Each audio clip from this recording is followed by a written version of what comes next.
Welcome to Beyond the Spotlight. I'm Patricia. Today we take a quiet moment to reflect on the lives of those remarkable souls who once shined so brightly among us. Their passion, artistry, and spirit touched countless hearts. As we remember them, we celebrate the beauty they shared with the world, a legacy that will forever echo through time.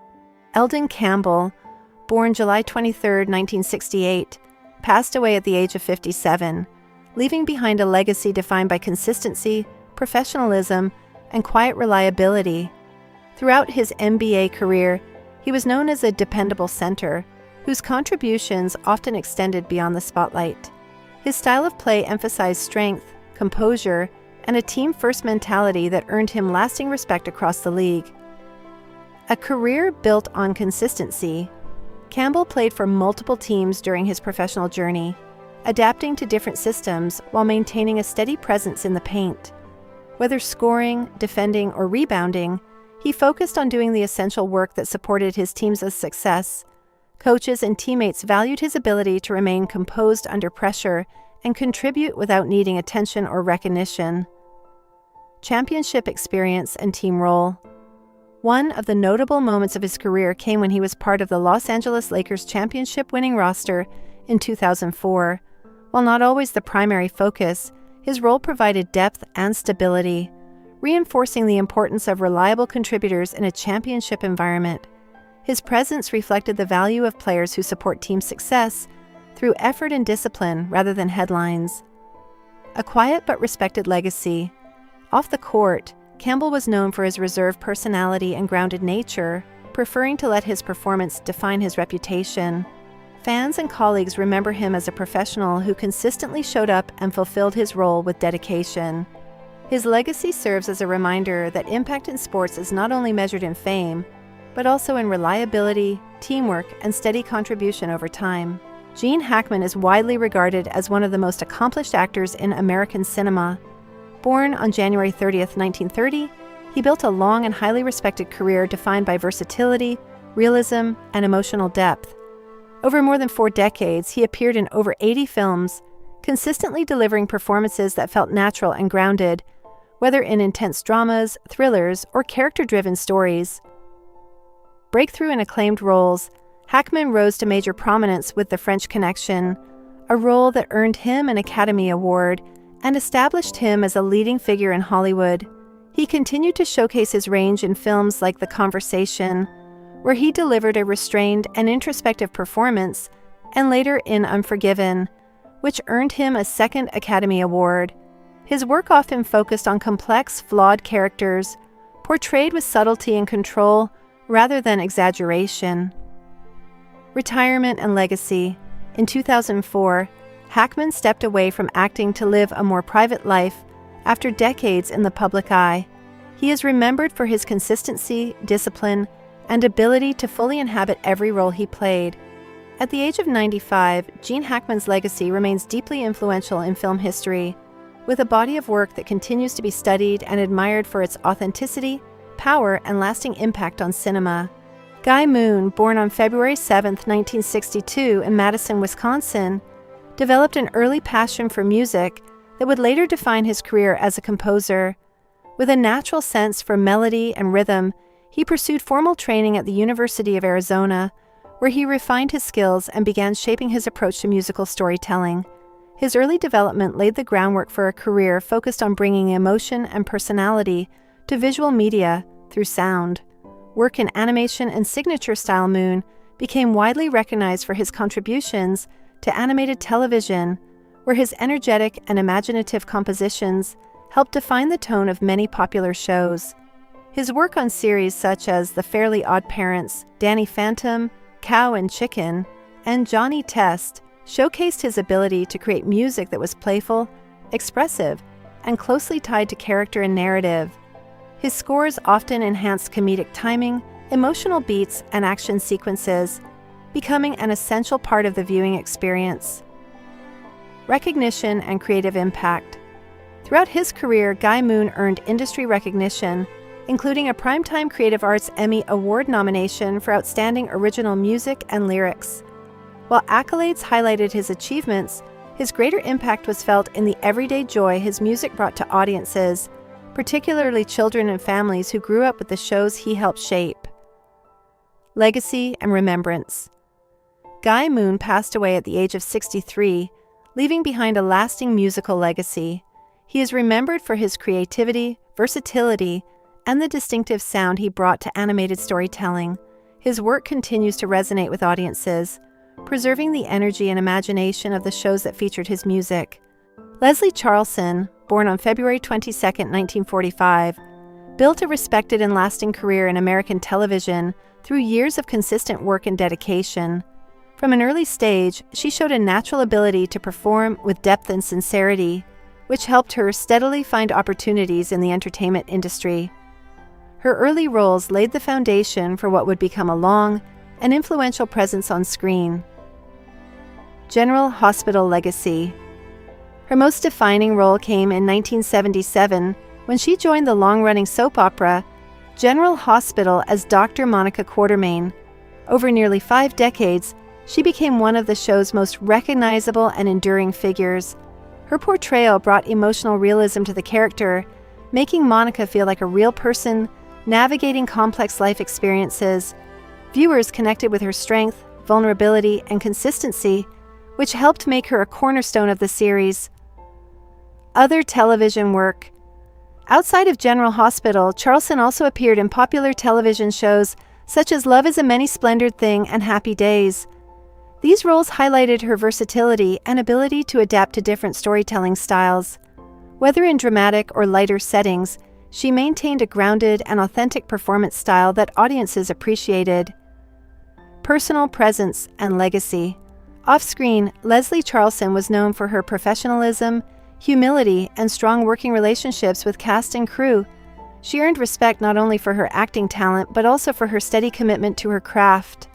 Over the years, she received multiple Daytime Emmy Award nominations, reflecting the industry's recognition of her work.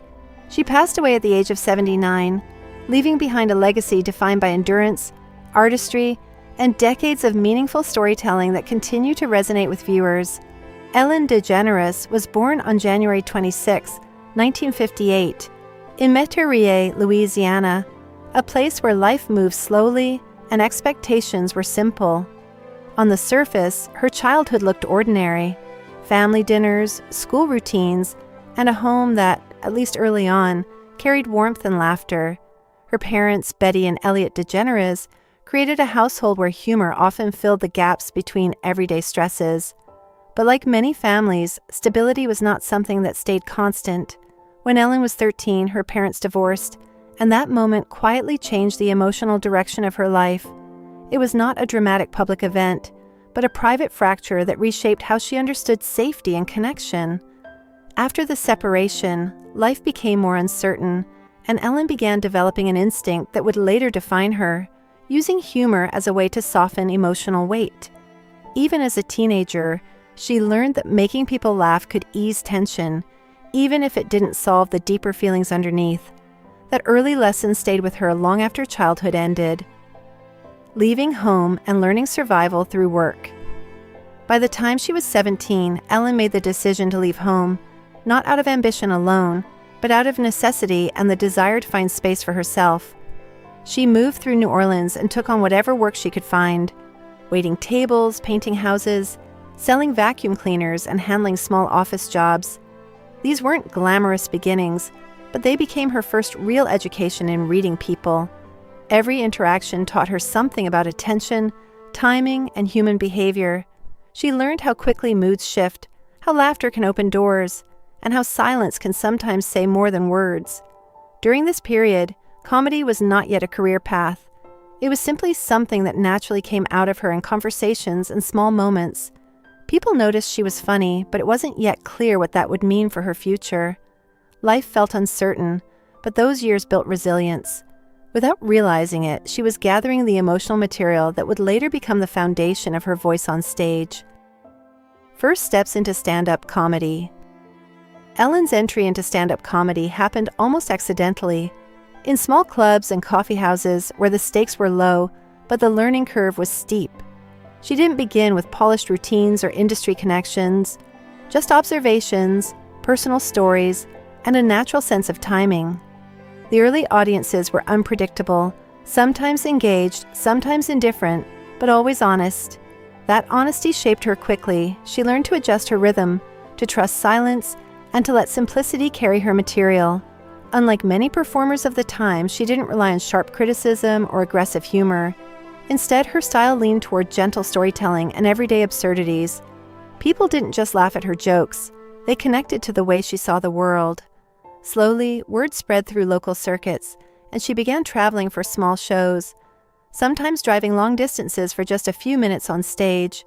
It was exhausting, uncertain work, but it confirmed something important. She belonged in front of an audience, even if she didn't yet know where that path would lead. Breaking through and national attention. The early 1980s comedy scene was competitive and often dominated by voices that fit a traditional mold, but Ellen gradually stood out because of her understated and observational style. In 1982, she gained wider recognition after being named Funniest Person in America by Showtime, a moment that didn't instantly change everything but quietly shifted her trajectory. Her big breakthrough came when she appeared on The Tonight Show, starring Johnny Carson. Sitting on Carson's couch was considered a defining moment for any comedian, and her performance earned exactly that kind of response. Carson's invitation for her to join him on the couch afterward signaled to the industry that she was someone worth paying attention to. From that point on, doors that had once been closed started to open. Managers called, opportunities increased, and her presence in television and stand-up circuits expanded. It wasn't instant fame, but it was momentum, the kind that turns years of struggle into a recognizable career path, television success, and a growing public identity. By the early 1990s, Ellen transitioned into television, eventually starring in her own sitcom, Ellen. The show reflected her comedic voice, relatable, self-aware, and rooted in everyday awkwardness. It resonated with audiences because it felt natural rather than forced. Viewers saw her as approachable, someone who could turn ordinary situations into something meaningful and funny. As the show gained popularity, her public identity solidified. She was becoming one of the most recognizable comedic voices on television. But success in entertainment often carries quiet pressure beneath the surface. While the show grew, so did the expectations around it, and Ellen found herself balancing creative expression with the demands of network television. Even as her career expanded, there was still a sense that a larger personal truth was waiting in the background of her life, something that could not stay private forever. The sitcom became both a platform and a build-up toward a moment that would redefine her public and professional world. A defining moment on national television. In 1997, Ellen made a historic and deeply personal decision to publicly come out as gay, both in her real life and through her character on Ellen. The episode became one of the most widely viewed moments in television history, watched by tens of millions of people. For many viewers, it was groundbreaking, an honest representation of identity that had rarely been shown in mainstream media at that scale. The response was mixed but powerful. Many praised the courage it took to make such a declaration in a time when acceptance was far less widespread than today. At the same time, the shift brought intense professional consequences. Some advertisers and industry partners distanced themselves, and the show eventually ended. It was a turning point that carried both visibility and cost. For Ellen, it marked the end of one chapter and the beginning of an uncertain period where personal truth and professional stability no longer aligned in the same way they once had. Setbacks, reinvention, and a return to visibility. After her sitcom ended, Ellen entered a challenging period in her career. Opportunities in mainstream television became limited, and she returned to stand-up comedy to reconnect with live audiences. This phase was less about visibility and more about rebuilding confidence in her craft. Over time, she found new opportunities, including voice acting in the animated film Finding Nemo, where she played the character Dory. The role, built around optimism and persistence, unexpectedly resonated with audiences and reintroduced her to a global audience in a different form. That success helped pave the way for a new project, a daytime talk show that launched in 2003. The show was built around humor, positivity, and human connection. gradually becoming a staple of daytime television. It marked one of the most successful reinventions in modern entertainment, showing how a career that had once faced uncertainty could evolve into something long-lasting and influential. The talk show era and cultural influence. The Ellen DeGeneres Show became a defining presence in daytime television for nearly 2 decades. Known for celebrity interviews, audience surprises, and lighthearted segments, it built a reputation centered on kindness and emotional uplift. One of its most recognizable features was Ellen's habit of dancing onto the stage at the start of each episode, which became a symbol of the show's energy. Over time, the program grew into a cultural institution, winning numerous awards and attracting a wide, loyal audience. It wasn't just entertainment. It became part of daily routine for many viewers. The show's success also reinforced Ellen's public image as someone who championed positivity and generosity.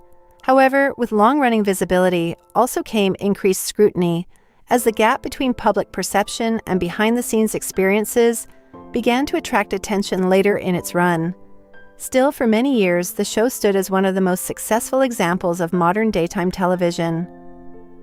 Public scrutiny and industry conversations.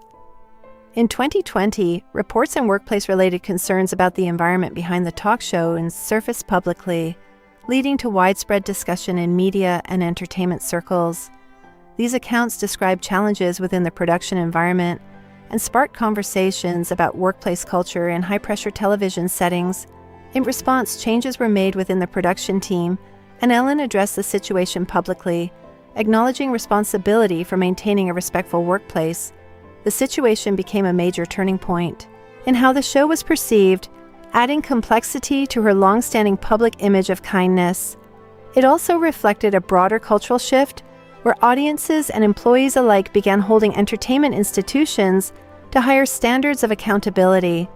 While opinions about the situation varied, it marked a significant moment in her career, contributing to the eventual conclusion of the show in 2022 after 19 seasons. The ending was framed as a natural conclusion, though it clearly came during a period of reflection and transition. Legacy, reinvention, and a complicated story. After stepping away from daytime television, Ellen moved into a quieter phase of life, focusing more on personal space and less on constant public visibility. She continued to be discussed in media, not only for her past achievements but also for the complexity of her public journey. Her legacy is not simple. It includes groundbreaking cultural impact, particularly her role in advancing LGBTQ+ visibility in mainstream entertainment, as well as later controversies that sparked discussion about leadership and workplace culture in television. Both aspects exist side by side in the broader narrative of her career. What remains clear is that her influence on entertainment and culture is significant, shaped by both success and challenge. Her story reflects the realities of long public careers: growth, reinvention, mistakes, and lasting impact. In the end, Ellen DeGeneres remains a figure whose life in the public eye cannot be defined by a single moment, but rather by decades of evolving presence, influence, and complexity.